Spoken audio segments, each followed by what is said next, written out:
Chers élèves de 3e année collège, bonjour. Je vais vous présenter un premier cours de la séquence 3, rédiger le début d'une nouvelle. Je vous rappelle, on est au 2e semestre de l'année scolaire. Notre séance sera une séance de lecture dans le titre « Le début d'une nouvelle » comme genre de récit. L'objectif de notre cours serait identifier les caractéristiques du début d'une nouvelle, repérer les étapes du schéma narratif dans les moyens les moyens employés dans le texte. Le support ou texte à utiliser est un extrait de Lettres d'Espagne de Prosper Mérimée. Commençons par une observation du document ou bien du texte. Alors, observez bien le document présenté ici. Si vous observez correctement le document, vous retrouvez un texte, une image. Alors, notre document se compose d'un texte et d'une image. Revenons vers l'image. Sur l'image, nous avons un personnage, un animal. L'animal est le cheval. Le personnage, à savoir l'homme, on l'appellerait un chevalier. Le texte, à sa fin, on retrouve des informations. Prosper Mérimée, Lettres d'Espagne. Prosper Mérimée, Lettres d'Espagne. C'est l'identification de notre texte ou bien des origines de notre texte. Récapitulons notre observation. Alors, selon l'observation, on a repéré une image représentant un chevalier à dos de cheval. Un texte extrait de Lettres d'Espagne. Selon les éléments obtenus à partir de l'observation, on pourrait émettre des hypothèses de lecture, c'est-à-dire supposer que pourrait être le contenu de notre texte. Première hypothèse que je pourrais donner. Peut-être que le texte va nous présenter un événement se déroulant en Espagne, parce que vous avez déjà le nom Espagne dans la source du texte. Le personnage du texte pourrait être un chevalier, présent dans l'image. Troisième hypothèse, on aurait présence d'un animal dans le texte, à savoir le cheval. Pour vérifier ces hypothèses, on va passer à une lecture du texte pour construire son sens. On va passer à la construction du sens. Je reprends encore le texte. Écoutez bien la lecture du texte.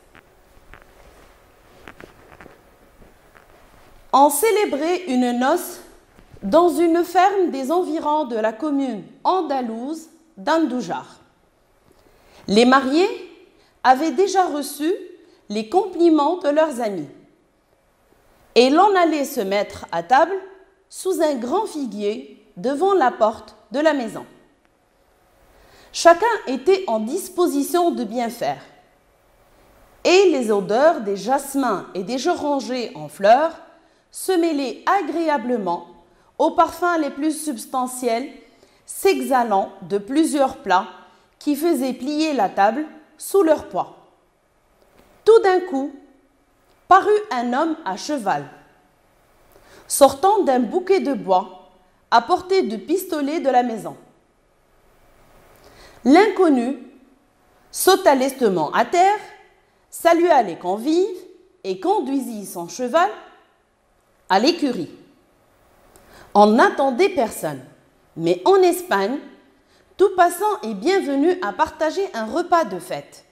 D'ailleurs, l'étranger à son habillement paraissait être un homme d'importance. Le marié se détacha aussitôt pour l'inviter à dîner. Prosper Mérimée, lettre d'Espagne. Après une lecture du texte, on pourrait relever certaines informations obtenues à partir de cette lecture. Le texte est de type narratif, parce qu'on est en train de raconter des événements. Le texte narratif, je rappelle, est un texte dans lequel l'auteur raconte selon un schéma narratif. Je rappelle encore, le schéma narratif se présente selon des étapes qui commencent par la situation initiale, suivie de l'élément perturbateur, des péripéties, du dénouement et se terminant par une situation finale. Où peut être situé notre texte par rapport à ce schéma narratif? Si on voit le texte, je pourrais le diviser en deux parties. Sur la première partie, on nous présente une situation dans laquelle on informe sur le lieu, c'est la ferme des environs de la commune andalouse d'Andújar. Première vérification de l'hypothèse, on est vraiment en Espagne. Deuxièmement, l'événement ici présenté est un événement heureux du moment qu'on est en train de célébrer une noce. Une noce, c'est-à-dire un mariage. Ensuite, nous avons arrivé d'un nouveau personnage.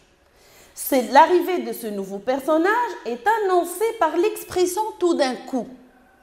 C'est-à-dire, sur la première partie, on était sur une situation qui était stable et qui dure dans le temps. Dans la deuxième partie, commençant par tout d'un coup, nous avons un événement qui arrive soudainement ou bien de manière inattendue. C'est l'arrivée du chevalier. Le chevalier est un inconnu. Dans le texte, on utilise le terme inconnu pour désigner ce personnage. L'inconnu sauta lestement, c'est-à-dire avec souplesse. Alors, pour récapituler un peu, on est au début du schéma narratif, c'est-à-dire situation initiale, présentant des personnages dans une situation stable, ensuite une autre partie qui présente un élément qui perturbe cette situation stable. Et c'est l'élément déclencheur, ou bien qu'on pourrait appeler aussi élément perturbateur. Aussi, pour situer ces événements, on peut les situer dans un autre temps, dans le temps, à part dans le lieu. Dans le temps, comment? Vous avez dans le texte quelques éléments d'information. Vous avez un grand figuier. Le grand figuier, c'est un arbre qui donne des figues. Les figues, ce sont des fruits qu'on retrouve pendant l'été. Ensuite, vous avez l'odeur, les odeurs des jasmins, et des orangers en fleurs. J'explique encore, les jasmins, ce sont des plantes qui donnent des fleurs blanches à odeur très forte et très bonne aussi. Vous avez aussi les orangers. Les orangers, ce sont des arbres qui donnent des oranges. Ces orangers en fleurs, ils produisent les fleurs pendant le printemps. C'est-à-dire, notre histoire est située pendant le printemps, dans une ferme andalouse. Ça, sur la situation initiale, vous avez un cadre spatio-temporel, à savoir espace et temps. Je récapitule un peu les explications. Alors, les éléments présents dans le texte, je peux relever un cadre spatio-temporel. Spatio, à savoir le temps. Spatio, à savoir le lieu. Temporel, à savoir le temps. Lieu de texte, ou bien du récit, c'est une ferme dans une commune andalouse. Le temps, c'est le printemps. à travers les explications qu'on avait déjà données, les jasmins et les orangers en fleurs. Les personnages, on a repéré du moment que c'est un mariage, il y avait le marié qui a reçu l'inconnu ou bien qui s'est dirigé vers l'inconnu. Vous avez le chevalier qui apparaît lors de l'élément perturbateur. Les événements présentés dans le récit pourraient être récapitulés en deux. Nous avons une célébration de noces, je rappelle encore que c'est un mariage, et vous avez l'arrivée d'un chevalier. C'est-à-dire, à travers les informations qu'on avait relevées, on peut les situer dans un schéma. Alors, on est dans des étapes de récit. C'est la situation initiale qui nous donne des indications de lieu, de temps, de personnages et d'événements, mais je rappelle, ce sont des événements stables et qui durent dans le temps. Vous avez aussi les moyens employés pour ces événements, cet événement qui est stable et qui constitue la situation initiale, c'est l'emploi de l'imparfait. Je reviens un peu vers le texte pour vous montrer. Si vous voyez le début du texte jusqu'à tout d'un coup, le verbe célébrer, conjugué à l'imparfait, vous avez un autre verbe, en aller, à l'imparfait. Chacun était, c'est l'imparfait aussi. Se mêler, c'est l'imparfait. Je reprends l'explication. Pourquoi c'est imparfait? Parce que l'imparfait nous exprime une action qui dure dans le temps. C'est une action continue. En plus, nous avons l'emploi de compléments circonstanciels de temps et de lieu qui nous informent sur le temps et le lieu du cadre spatio-temporel. Deuxième partie du texte, vous avez l'élément perturbateur dans les étapes du schéma narratif. Dans cet élément perturbateur, je repère les indications suivantes. Nous avons arrivé d'un nouveau personnage. Nous avons une action soudaine, annoncée par l'expression « tout d'un coup ». Les moyens annoncés pour exprimer cet élément perturbateur, je pourrais relever le passé simple en plus de cette expression tout d'un coup. Je reviens dans le texte pour vous montrer. La deuxième partie du texte commence par tout d'un coup, annonçant un événement inattendu ou soudain. Je poursuis directement après cette expression, paru, c'est le verbe paraître conjugué au passé simple. Passé simple parce que c'est une action soudaine et en général, le passé simple exprime une action qui est limitée dans le temps ou brève. Vous avez aussi d'autres verbes conjugués au passé simple. L'inconnu sauta lestement, sauta, c'est le verbe sauter, salua, conduisit. Sur la deuxième partie du texte, c'est-à-dire l'élément perturbateur du schéma narratif, on emploie le passé simple. Continuons. Faisons une synthèse générale du texte. Récapitulons tout ce qu'on a relevé. Alors, le texte est un récit. Ce récit est raconté au passé du moment qu'il emploie et le passé simple et l'imparfait comme temps de conjugaison. Le texte est extrait du début d'un récit. Pourquoi le début d'un récit? Parce qu'on a repéré une situation initiale et un élément perturbateur. Le texte raconte une situation stable, c'est la célébration de mariage, qui est ensuite coupée par un événement qui arrive soudainement ou bien de manière inattendue, c'est l'arrivée du chevalier. Le texte comme moyen qu'il utilise, nous avons les temps du récit. Je rappelle, c'est l'imparfait et le passé simple.